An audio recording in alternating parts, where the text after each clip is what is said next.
here live again. Welcome to the One in a Million community. My name is Eunice Chan, and I'm so excited to have this conversation with you about how to make yourself absolutely unforgettable, breathtaking. People will remember you forever.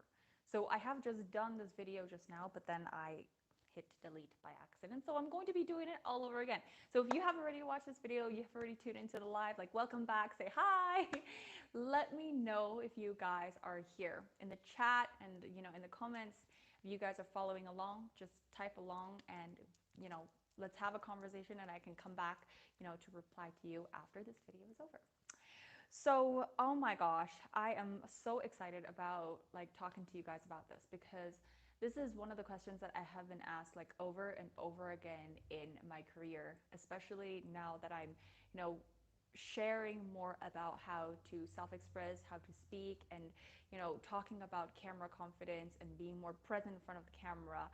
When we get nervous in front of the camera and in front of, speaking in front of an audience, most of the time is because we think too much. Like we get into our heads about trying to make an impression, even though nobody has told us to do so, right?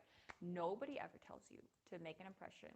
It's usually a self-voluntary, involuntary response that our body does. And we start trying so hard, we start like sounding like somebody else, we start to try to sound more intellectual or try to sound more experienced, smart, blah blah blah blah. So we are less of ourselves when we try to impress someone. Have you ever gone on a date when you felt like the guy or the girl is trying too hard, is trying to impress you too hard, is trying to make an impression too hard, trying to be unforgettable, that you feel like you're just sitting back watching like, oh my gosh, like I cannot believe what is happening. This person is so disconnected. They're trying so hard just to win me over. People can feel that, people can feel that a mile away. And so this video is all about, how do you make yourself unforgettable by sharing your presence with others so that people don't feel manipulated, they don't feel, like their few seconds of their life or few minutes or few hours of their life has just been taken away, and they truly enjoy the engagement and interaction with you so that they will remember, this interaction forever. I think in the end of the day, this is the most important thing. If you're going to have any interaction, I always tell my clients, if you're going to have any interaction, make it count and make it meaningful, right? Because if you're not intentional about the moment of connection and if you're not truly engaged, what is the point of being there? And what is the point of there? Like what is the point of sharing your time if your presence is not there? Let's just put it that way. So making an impression, and if you see me looking down, it's because I have written some notes and I want to make sure that I do hit some points that I don't want to miss. But I'm just going to go with the flow. So making an impression is really about how I want others to see me, not how I want to connect, not how I want to, be engaged with you, how I want to share this moment with you. Making an impression is all about trying to get into the heads of others to change your perception of me, right? But this never works. When you try to make an impression, it never works. Why is that? Because the impression of you is not yours to have. The impression of you is what people see of you. It's their experience of you. It's their perception of you. You cannot go into their experience when you're busy having your own. And if you go into the experience and try to change their experience of you from their shoes, then you're not connected to yourself, right? Then that's going to be their experience of you.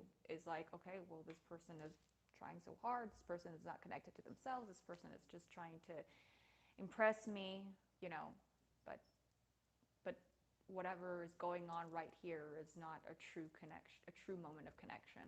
What we want to shift to is, well, what do we have together then, right? Because if trying to change your perception of me is not going to work, then I have to start focusing on what we are sharing in this moment together. because what we are sharing in this moment together is the thread that holds us together. It's the thread that holds this moment together. It's what we have in this moment together right now, what we're feeling in this moment together right now, the story that I'm telling. Are you, visualizing? Are you picturing it? Are you feeling it? Are you sensing it? Are you experiencing, a sadness that I felt when I'm telling a story? Are you experiencing the heightened emotions, the excitement, the thrill, the suspense, sitting on the edge of my chair? Are you experiencing that? And am I experiencing that? That is what holds us together, right? It's not about trying to manipulate whatever that I don't hold, because I can only hold my own presence. I can only hold my story. I can only hold my feelings. Those are the only things that I can truly own.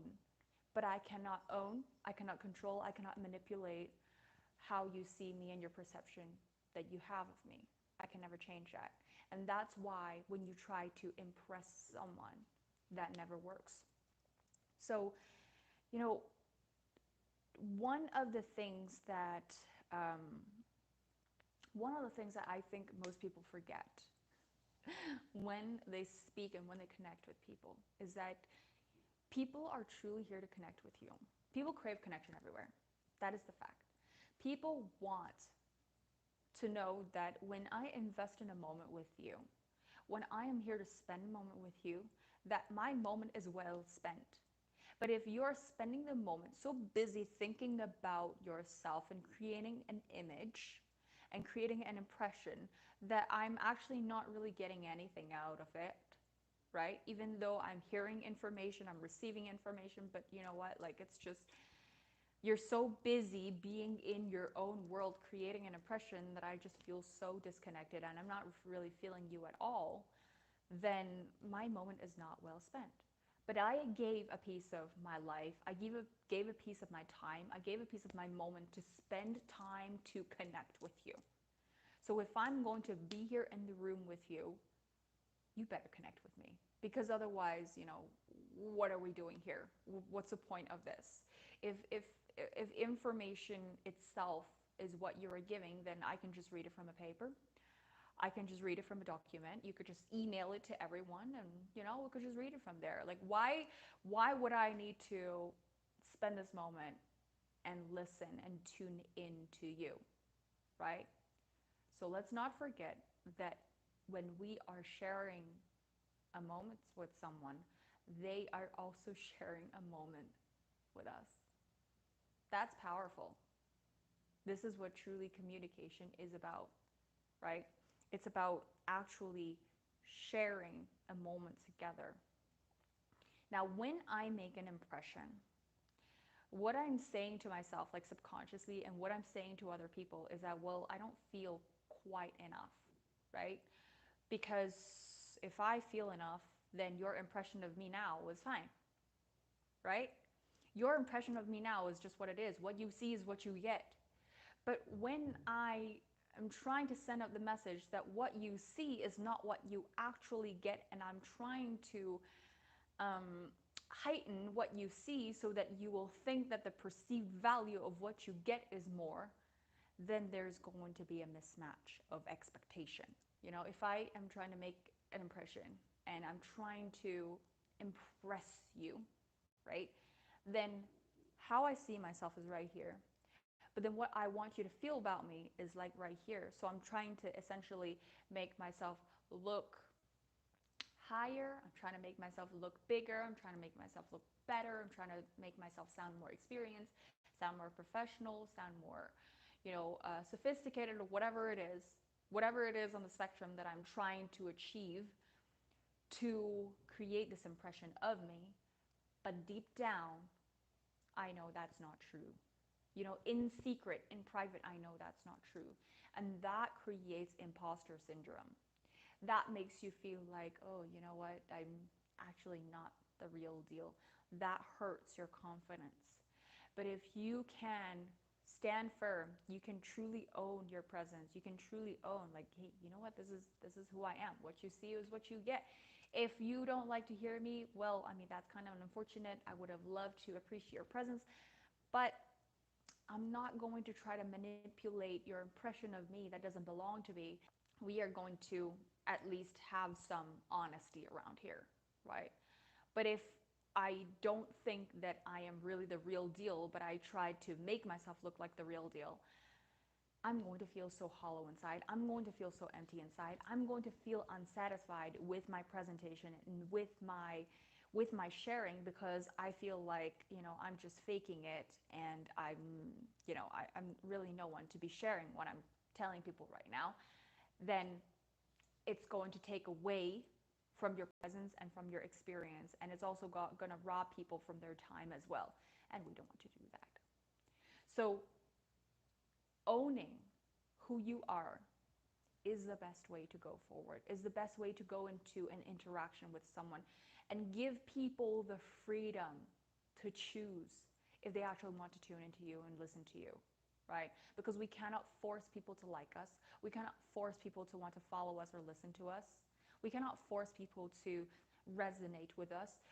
If resonance was so sacred, then we want to give, if we know that resonance is so sacred, if we know that connection is actually so sacred, then we want to leave people with the choice, with the option to opt out if they're not resonating, if they're not feeling us, instead of forcing and manipulating and trying to change something so that they will like us, right? Let's respect each other's time here. What's interesting, what I've found when I share this with my clients, is that the moment we stop thinking about the impression, that's when we start to connect.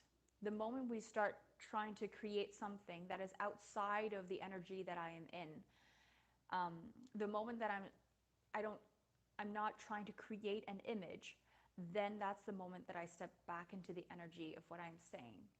Because every single time I step out of my message, and every time I step out of my story and out of my energy, right, then I'm disconnected. I'm no longer connected with who I am and what I'm saying right now, and what my purpose and intention is of this communication. I'm thinking about something else. My mind is somewhere else. So the substance that the substance that I'm giving you is not truly 100% there, because 10% is the information, and then the other 90% is your energy. Then other 90% is your engagement. It's your emotions. It's your ability to be there and tune into like what's happening in the moment, what's happening in the audience, what's happening in your body, what's happening in your feelings, so that you can catch whatever it is that you feel and be able to articulate it in the way that you're experiencing it, not being so disconnected that all you're able to say is whatever that you have already prepared, and then just using your muscle memory to present that. You want to be so connected, because this is what people are here to feel. And this drives home to the most important part, which is people are here. People will remember. Like, you don't have to worry about people not remembering you, because for as long as you're able to help people feel something, feel alive, sense some kind of emotion, feel and accept and receive your energy, that will be the thing that makes them remember. Maybe 10 years down the line, they're probably not going to remember what you say. Maybe, next week, they're not going to remember the what and the how you said something, but it was something that they felt in your interaction that made them feel like, oh my gosh, like that was so good. That was so real. She was so there. I literally just forgot about the time. I forgot about my agenda. I forgot the things that I have to do.